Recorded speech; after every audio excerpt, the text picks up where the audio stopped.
نعم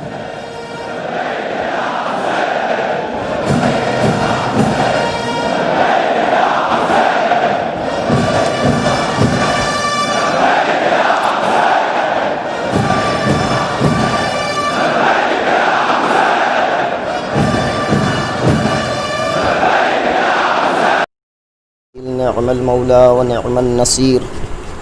أعوذ بالله السميع العليم من الشيطان الرجيم. بسم الله الرحمن الرحيم. الحمد لله الذي لم يتخذ صاحبة ولا ولدا ولم يكن له ولي من الذل وكبره تكبيرا.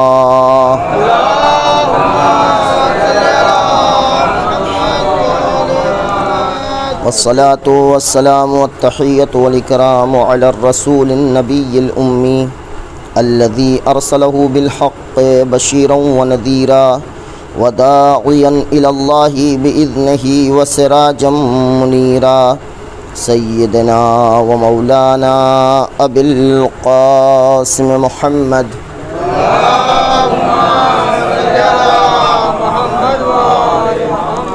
وعلى أهل بيته الطيبين الطاهرين الغر الميامين المعصومين الذين أذهب الله عنهم الرجس وطهرهم تطهيرا. اللهم صل على ولعنة الدائمة على أعدائهم أجمعين. أما بعد فقد قال رسول الله صلى الله عليه وآله وسلم: إنا للحسين حرارة في قلوب المؤمنين لا تبردوا أبدا. صلوات محمد وعلى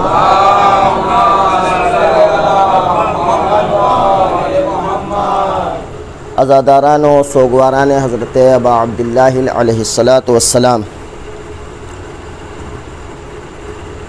آپ کے سامنے حضور اکرم صلی اللہ علیہ وآلہ وسلم کی جس حدیث کی تلاوت کی ہے اس حدیث کا ترجمہ ہے کہ مومنین کے دلوں میں حسین ابن علی کی نسبت ایک ایسی حرارت پائی جاتی ہے کہ جو حرارت کبھی ختم ہونے والی نہیں ہے. اسی حدیث کے ذیل میں جو باتیں آپ کی خدمت میں بہت ہی مختصر سے وقت میں گزارش کرنی ہے، چونکہ مسلسل مجالس کا سلسلہ چل رہا ہے اور آواز ساتھ نہیں دے رہی، اور دوسرے وقت کا تقاضا یہ ہے کہ جتنا جلدی اور مختصر پروگرام کیا جائے اتنا بہتر ہے. تو صرف ربط مصائب کے لیے چند باتیں، اور اس کے بعد آج چونکہ ہمارے علاقے میں جناب قاسم علیہ السلام کی یاد میں تابوت نکالا جاتا ہے. ربط مصائب،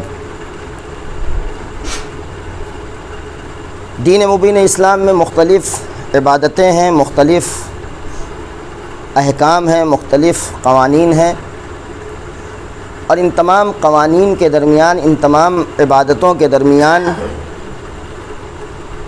ہر عبادت میں ایک نہ ایک خاصیت پائی جاتی ہے. لیکن اگر ایک کلی طور پر ایک تقسیم کیا جائے عبادتوں کو، تو عبادتوں کا دو ہی حصہ ہے.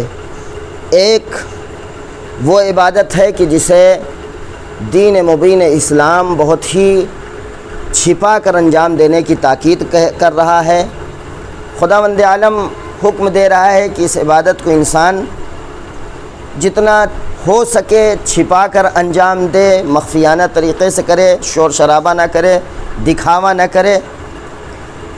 اس لیے کہ اگر عبادت میں دکھاوا آ گیا تو ایسی صورت میں یہ عبادت خدا کے لیے نہیں ہوگی، اور خدا کہتا ہے کہ جو عبادت میرے ساتھ عبادت میں اگر کسی کو شریک قرار دے دیا جاتا ہے تو میں اپنا حصہ بھی اسی شریک کے حوالے کر دیتا ہوں. اس لیے کہ اگر کوئی انسان خدا کے لیے اور لوگوں کو دکھانے کے لیے کوئی عمل انجام دیتا ہے تو ایسی صورت میں پروردگار عالم چونکہ کہتا ہے میں بہترین شریک ہوں. جب کوئی انسان کسی عمل کو انجام دیتا ہے اور اس میں خدا کے ساتھ ساتھ دوسرے کو شریک قرار دے رہا ہے تو خدا شریک کو ہی پورا حصے دار بنا دیتا ہے. یعنی کیا مطلب؟ یعنی اب اگر ہمیں عمل کا اجر چاہیے، عمل کا ثواب چاہیے، عمل کی جزا چاہیے، تو ہمیں خدا سے مانگنے کا حق نہیں ہے، اس لیے کہ ہم نے خدا کے لیے انجام نہیں دیا ہے بلکہ دوسرے کے لیے انجام دیا ہے۔ جس کے لیے انجام دیا ہے اس سے ہمیں اجر اور ثواب کا متقاضی ہونا چاہیے، طلبگار ہونا چاہیے۔ تو عبادت میں زیادہ تر جگہوں پر یہ تاکید کی گئی ہے عبادتوں کو چھپا کر انجام دیا جائے۔ اسی لیے جب کوئی انسان کسی عمل خیر کو چھپا کر انجام دیتا ہے، رازدارانہ طور پر انجام دیتا ہے، تو ایسی صورت میں پروردگار عالم فرشتوں کو حکم دیتا ہے اس کے نامہ اعمال میں 100% ثواب لکھ دیا جائے۔ اور اس کے بعد جب یہ جا کر اس عبادت کو کہیں پر، اس کار خیر کو کہیں پر ذکر کر دیتا ہے، تو پروردگار فرشتوں سے کہتا ہے ایسا کرو، اس کا 70% حساب کم کر کے صرف 30% لکھو۔ مثال کے طور پر آپ نے یا ہم نے کسی جگہ پر کسی غریب کی مثلاً 100 روپے سے مدد کی، بڑے چپکے سے کسی کو پتہ نہیں تھا، پروردگار نے کہا اس کے نامہ اعمال میں 100 روپے کا حساب لکھ دیا، ثواب لکھ دیا جائے، اجر لکھ دیا جائے۔ اس کے بعد ہم گئے، ہم نے دوسرے سے جا کر، چونکہ عام طور پر ہوتا یہی ہے، کار خیر کا اسی انداز میں تذکرہ کیا جاتا ہے، بیچارے بڑے ضرورت مند تھے، ہم نے 100 روپے نکال کر دے دیا۔ تو اب پروردگار فرشتوں سے کہتا ہے ایسا کرو، ان کو صرف اب 30 روپے کا ثواب دینا، 70 روپے کا ثواب ان کو نہیں ملے گا۔ اب اس کے بعد جب اور سلسلہ آگے بڑھتا ہے، اور بات آگے بڑھتی ہے، 2-4 لوگوں سے اور جیسے ہی کہتا ہے، پروردگار کہتا ہے ایسا کرو، اس کے نامہ اعمال سے ثواب سارے کاٹ دو اور اس کی جگہ گناہ لکھ دو، اس لیے کہ اس نے عمل جو اب انجام دیا ہے وہ ہمارے لیے انجام نہیں دیا ہے، اس نے دوسرے کے لیے عمل انجام دیا ہے، اور دوسرے کے لیے عمل انجام دینے کا ثواب ہمارے یہاں کوئی نہیں ہے۔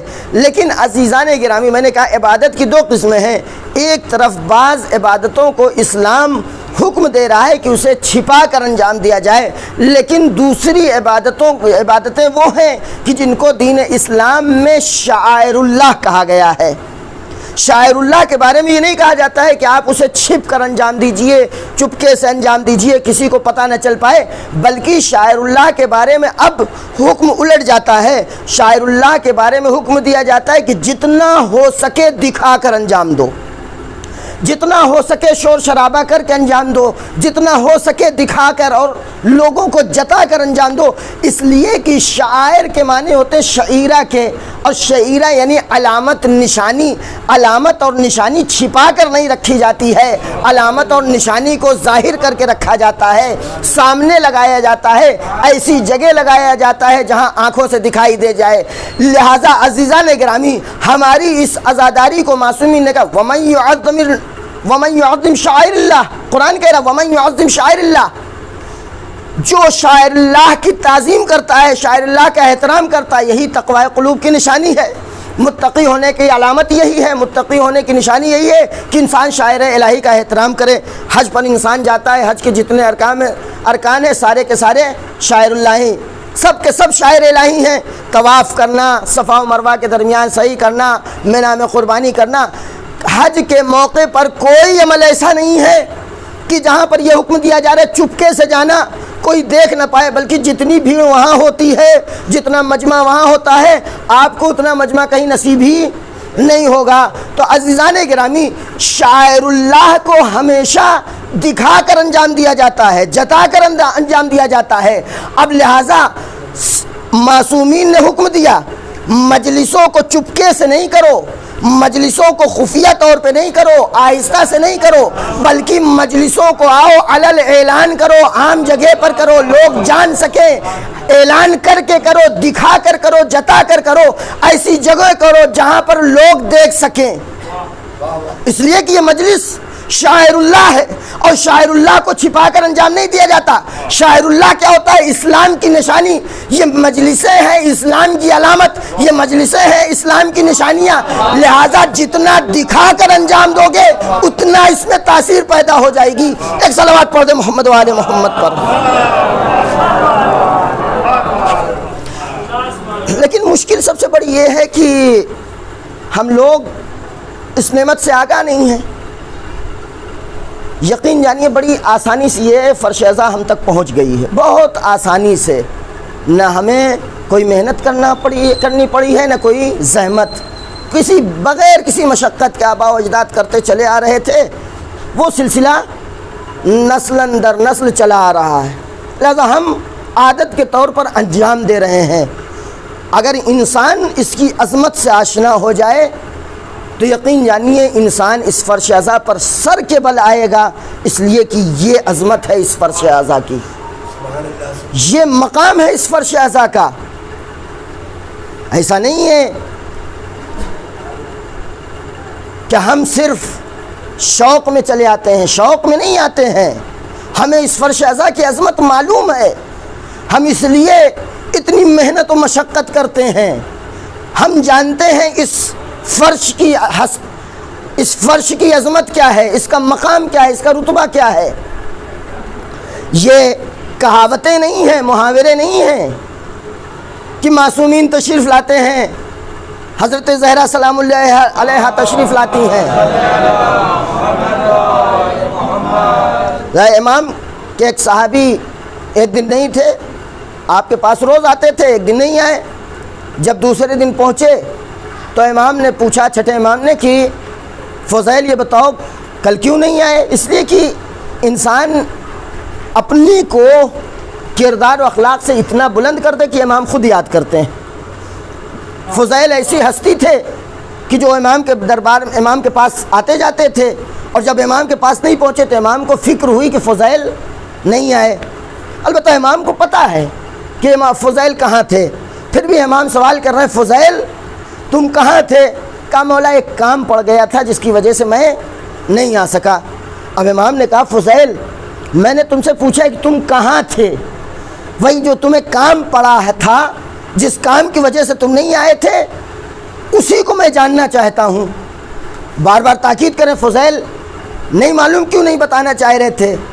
شاید وجہ یہ رہی ہو چونکہ جب بھی معصومین کے سامنے، ائمہ کے سامنے کربلا والوں کا نام آتا تھا تو بہت دیر تک گریا کرتے تھے معصومین، اس لیے شاید فضیل چھپانا چاہ رہے ہوں۔ بہت اصرار کیا جب امام نے، تو فضیل نے کہا مولا چونکہ کل ہمارے ہاں مجلس تھی اس لیے ہم نہیں آ سکے۔ کہا تمہارے منہ سے ہم یہی سننا چاہتے تھے کہ تمہارے ہاں مجلس تھی اس لیے تم نہیں آ سکے، تو یہ بتاؤ تم نے ہم کو دیکھا تھا؟ ہم بھی تو آئے تھے تمہارے ہاں مجلس میں۔ کہا مولا آپ بھی آئے تھے؟ تو کہا ہاں فضیل ہم بھی آئے تھے۔ کیا یہ ممکن ہے کہ میرے جد کی فرش ازا بچھائی جائے اور میں نہ آؤں؟ امام نے کہا ہو ہی نہیں سکتا کہ جہاں فرش ازا بچھائی جائے میں نہ آؤں۔ فضیل نے کہا مولا میں نے آپ کو دیکھا نہیں۔ کہا فضیل جب تم دروازے سے گزر رہے تھے تو تمہارا پیر کسی کی چادر میں الجھا تھا؟ کہاں مولا ایک شخص دروازے پر بیٹھا ہوا تھا، جہاں جوتیاں اتاری جاتی وہاں ایک شخص بیٹھا ہوا تھا، اور جب میں نکل رہا تھا تو اس کے ابا کے دامن میں میرا پیر الجھا تھا۔ کہا فضیل میں دروازے پہ خود ہی تھا، میں بیٹھا ہوا تھا۔ فضیل تڑپ جاتے مولا جب آپ دروازے تک آ گئے تھے تو اندر کیوں نہیں آئے؟ تو کہتے ہیں فضیل چونکہ میری مادر گرامی اندر بیٹھی ہوئی تھی، مادر گرامی کا احترام سبب بنا کہ میں نہ آ سکوں۔ تو عزیزو فرش ازا پر یہ سمجھ کے آیا کریں، یہ سوچ کر آیا کریں کہ یہ وہ فرش ہے جس پر فرشتے آتے ہیں، جس پر معصومین آتے ہیں، اور جہاں پہ فرشتے آ جائیں، جہاں پہ معصومین آ جائیں، وہ جگہ بابرکت ہو جایا کرتی ہے، وہ جگہ بابرکت بن جایا کرتی ہے۔ لہٰذا یاد رکھیے گا فرش ازا سے کبھی غافل نہ ہوں، نہ خود ہوں نہ بچوں کو ہونے دیں، اس لیے کہ بچوں کی تربیت کا بہترین ذریعہ، میں نے اس سے قبل بھی اشارہ کیا تھا کہ بچوں کی تربیت کا بہترین ذریعہ ہے یہی فرش ازا، یہی مجلسیں۔ اور یاد رکھیے گا جس طریقے سے اپنے گھروں سے بچوں کا ہاتھ پکڑ کے امام باڑے تک لاتے ہیں، اسی طریقے سے امام باڑے کی مجلسوں کو گھروں میں بھی لے جائیں، یعنی صرف جگہ امام باڑے کو مخصوص نہ کر دیں۔ وجہ بتا رہا ہوں میں کہ کیوں گھروں میں یہ مجلسیں منعقد کریں، گھروں میں بھی منعقد کریں۔ کیوں؟ اس لیے کہ آج جو دور ہے گمراہی، ضلالت در و دیوار سے گر رہی ہے، ٹپک رہی ہے، چاروں طرف گمراہی، چاروں طرف شیطنت، چاروں طرف بے حیائی ہے۔ ہمارا گھر نہ موبائل سے خالی رہ گیا ہے، نہ ٹی وی سے خالی رہ گیا ہے، نہ انٹرنیٹ سے ہمارے جوان خالی رہ گئے ہیں۔ ہر ایک کے پاس نمبر 1 کا موبائل ہے، ہر ایک کے پاس انٹرنیٹ کا پیک ہوتا ہے۔ آپ لاکھ ٹی وی کو لاک کر کے رکھ دیں، لیکن ہمارے جوانوں کے پاس گمراہی کا بہترین وسیلہ موجود ہے۔ تو ہمارے گھروں میں جب گمراہی کے وسیلے ہوں گے تو ظاہر سی بات ہے کون آئے گا؟ فرشتے، ملائکہ، معصومین۔ وہاں کون آئے گا؟ وہاں آئیں گے شیاطین، وہاں آئیں گے ابلیس۔ تو جب ہمارے گھروں میں شیطانوں کے آنے کے راستے کھلے ہوئے ہیں، شیطانوں کا ہجوم ہے چاروں طرف سے، تو اب ضرورت اس بات کی ہے کہ ہم یہ فرش عزا اپنے گھروں میں بچھائیں، اس لیے کہ جہاں ذکر اہل بیت ہوتا ہے، جہاں ذکر خدا ہوتا ہے، وہاں 3 طرح کی نعمتیں آتی ہیں۔ ایک تو سب سے پہلے فرشتے آتے ہیں۔ جہاں ذکر حسین ہوگا وہاں فرشتوں کا نزول ہوگا، اہل بیت کا نزول ہوگا۔ جب فرشتے اور اہل بیت آئیں گے، جس منزل پر آئیں گے، جس جگہ پر آئیں گے، وہ جگہ بابرکت ہو جائے گی، وہاں پر برکتوں کا نزول ہوگا۔ اور جب برکتوں کا نزول ہوگا تو شیاطین خود بخود بھاگ جائیں گے، ابلیس گھر سے خود فرار کر جائیں گے۔ لہٰذا اگر اپنے بچوں کو گمراہی سے بچانا چاہتے ہیں، اپنے بچوں کو ہلاکت سے اور بربادی سے بچانا چاہتے ہیں، تو گھروں میں مجلسیں برپا کرنے کا چلن پیدا کیجئے، اس لیے کہ بہت ہی کارآمد ہے یہ مجلسیں۔ یقین جانیے آخرت کی طرف جانے کے لیے ہمارے پاس کوئی سرمایہ نہیں ہے، ہاتھ خالی ہے۔ اگر کسی چیز پر بھروسہ ہے تو یہی فرش عزا، یہی چند قطرے آنسو، یہی چند ماتم۔ اس کے علاوہ کوئی عمل ایسا نہیں ہے جس پر میں بھروسہ کر سکوں۔ میں آپ کی بات نہیں کر رہا ہوں، لیکن اپنی بات یہ کر رہا ہوں کہ کوئی عمل ایسا نہیں ہے جس پر میں بھروسہ کر سکوں سوائے اس فرش عزا کے۔ لہذا عراق میں کربلا معلیٰ میں جہاں بھی معصومین کے حرم میں دستور یہ ہے کہ جب کسی کا انتقال ہوتا ہے تو لوگ جنازہ دفن کرنے سے پہلے جا کے اس معصوم کی زری کا طواف کراتے ہیں۔ کربلا میں ایک بہت بزرگ عالم دین کا انتقال ہوا۔ اس واقعے کو نقل کیا ہے مرحوم شیرازی نے اپنے والد کے حوالے سے۔ کہا کہ ایک شخص کا انتقال ہوا، ایک دیہاتی کا، گاؤں کے ایک آدمی کا انتقال ہوا، اور اسی دن انتقال ہوا تھا ایک بہت بڑے مجتہد کا، مرجع تقلید کا۔ تو انتقال والی رات کو جس دن دفن ہوئے ہیں دو کے دونوں، ادھر سے وہ دیہاتی کا جنازہ آیا تھا، اسی حرم میں دفن ہوا، اور یہ مجتہد جو تھے ان کا جنازہ دفن ہوا۔ رات میں آیت اللہ شیرازی کے والد نے خواب میں دیکھا اس مرجع تقلید کو، دیکھا کہ بہت ہی خوش ہیں۔ تو انہوں نے کہا کہ فلاں صاحب آپ بہت خوش کیوں ہیں؟ کیا آپ کا وہاں سارا حساب و کتاب بہت ہی اچھا رہا؟ تو کہنے لگے ہاں بے شک، کیوں نہ اچھا رہتا۔ کہا کہ کیسے بھائی؟ کہا کہ ہم نے ایک راستہ سیکھ لیا تھا۔ کہا کیسے؟ کہا ہوا یہ کہ وہ بیچارہ جو دیہاتی تھا وہ دفن ہو گیا، جلدی سے اسے دفن کر دیا گیا، اور چونکہ میں مجتہد تھا، مرجع تقلید تھا، اور بھیڑ بھاڑ تھی، لوگوں کا آنا جانا تھا، کوئی نماز پڑھنے کے لیے صف بنا رہا ہے تو کوئی چہرہ دیکھنے کے لیے پریشان ہے، میرے دفن ہونے میں تاخیر ہوئی۔ جب وہ دفن ہو گیا اس کے بعد میری تدفین کا سلسلہ شروع ہوا، اور جب میری تدفین ہو رہی تھی تو میں نے دیکھا وہ شخص جو دیہاتی پہلے سے دفن ہو چکا تھا، اس کے پاس حساب و کتاب کے فرشتے آئے۔ اب جیسے ہی حساب و کتاب کے فرشتے آئے، انہوں نے کہا من ربک، تمہارا رب کون ہے؟ تو یہ دیہاتی بیچارہ ان پڑھ کچھ نہیں جانتا تھا، اس نے بس جتنا سوال فرشتوں نے کیا، کہا من ربک، تمہارا رب کون ہے؟ وہ کہے میں اس گھر کے مالک کے علاوہ کسی کو نہیں پہچانتا، ما عارف غیر صاحب ھذا البیت، اس گھر کے مالک کو، اس روضے کے مالک کو، اس حرم کے مالک کے علاوہ میں کسی کو نہیں پہچانتا۔ من امامک، ان کے علاوہ میں کسی کو نہیں جانتا۔ ما قبلتک، تیرا قبلہ کیا؟ کہ قبلہ اس کے علاوہ آج تک میں نے جانا ہی نہیں ہے۔ اب اتنا جب وہ سوال کرتے جا رہے، فرشتے سوال کرتے جا رہے ہیں، من ربک، من نبیک، من امامک، ما قبلتک، لیکن اس کا ایک جواب ہے، میں ان کے علاوہ کسی کو نہیں جانتا، میں نے اپنی زندگی میں ان کے علاوہ کسی کو پہچانا ہی نہیں ہے۔ اتنا سننا تھا کہ فرشتے گر سے عذاب سے اسے سزا دینے ہی والے تھے، مارنے ہی والے تھے، کہ ایک بار آواز آئی، فرشتوں تمہاری یہ جرأت ہے میرے مہمان کو، میرے مہمان کو۔ اتنا کہہ کر حسین ابن علی اپنی جگہ سے اٹھے، اس کا ہاتھ پکڑا اور اسے لے کر بہترین مقام عطا کیا، بہترین منزل عطا کی۔ اب یہ مجتہد بیان کرتے ہیں، میں نے اتنا علم حاصل کیا تھا، میں نے اتنا رتبہ حاصل کیا تھا، میں نے اتنی عبادت کی تھی، اب جب فرشتے میرے پاس آئے، میری باری آئی، تو جیسے ہی فرشتوں نے کہا من ربک، میں جانتا تھا میرا رب کون ہے، میرا رسول کون ہے، میں نے اسی دیہاتی سے یہ سوال و جواب سیکھ لیا تھا۔ ادھر فرشتے کہتے تھے من ربک تمہارا رب کون ہے، من امامک تمہارا امام کون ہے، من نبیک تمہارا نبی کون ہے، میرا ایک جواب ہوتا تھا ما عارف غیر صاحب هذا البیت، میں اس گھر کے مالک کے علاوہ کسی کو نہیں جانتا، میں اس حرم کے مالک کے علاوہ کسی کو نہیں جانتا۔ اتنا سننا تھا، فرشتوں کو غصہ آیا، انہیں بھی سزا دینا ہی چاہتے تھے۔ حسین ابن علی نے آواز دی، یا فرشتوں دور ہو جاؤ، اس لیے کہ اسے سب کچھ پتا ہے، یہ سب کچھ جانتا ہے، لیکن یہ بھی چاہتا ہے کہ حسین اس کی دستگیری کریں، حسین اس کا ہاتھ پکڑیں، اس لیے یہ جواب نہیں دے رہا ہے۔ ایک صلوات پڑھ دیں محمد و آل محمد پر۔ بس عزیزو 7 محرم ہے، اور آج 7 محرم کا تصور ہی ہمارے اور آپ کے لیے رونے کے لیے بہت کافی ہوا کرتا ہے، اس لیے کہ اگر ہم ذرا بصیرت سے غور سے سنیں تو اب کربلا میں بچوں کی صدائے الاتش بلند ہو چکی۔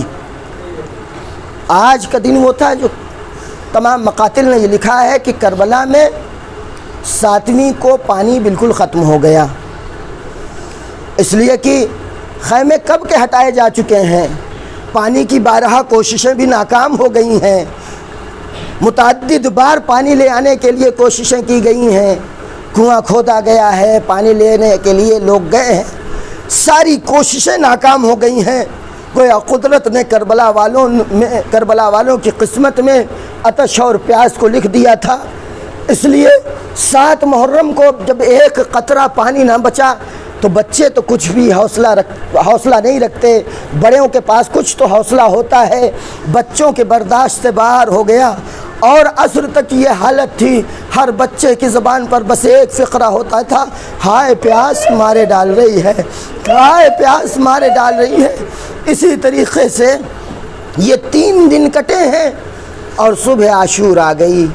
اب صبح عاشور ہے کہ کربلا میں قیامت ہے، صبح عاشور سے شہادت کا سلسلہ شروع ہو گیا، اور جیسے جیسے ایک ایک شہید آ کے امام کی خدمت میں اجازت لے کے مقتل کی طرف جاتا تھا، مقتل میں موجود ہے کہ جناب قاسم جیسے ہی کوئی جاتا تھا اور وہاں شہید ہوتا تھا مقتل میں، قاسم دوڑتے ہوئے اپنے چچا کے پاس پہنچتے تھے، چچا مجھے بھی اجازت دے دیجیے، چچا مجھے بھی اجازت دے دیجیے، لیکن حسین ہے کہ بار بار واپس کر رہے ہیں، حسین بار بار واپس کیے جا رہے ہیں۔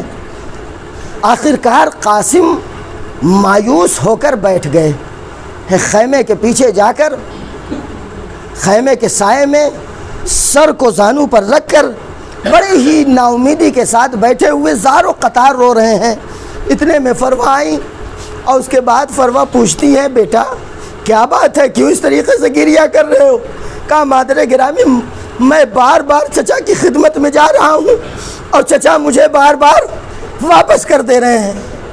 اتنا سننا تھا، ماں نے بیٹے کو بازو پکڑ کے اٹھانا چاہا، اور جیسے ہی اٹھانا چاہا ماں کا ہاتھ قاسم کے بازو کے تعویذ پر پڑا۔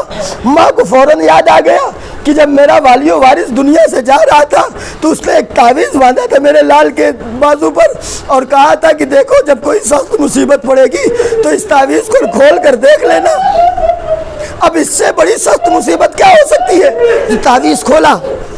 تعویذ کھولا، مضمون دیکھا تو مضمون یہ تھا، کہ دیکھو میں کربلا میں نہیں ہوں گا، کربلا میں میں موجود نہیں ہوں گا، میرا بھائی عالم غربت میں تنہا ہوگا، قاسم اپنی جان چچا پر قربان کر دینا میری طرف سے۔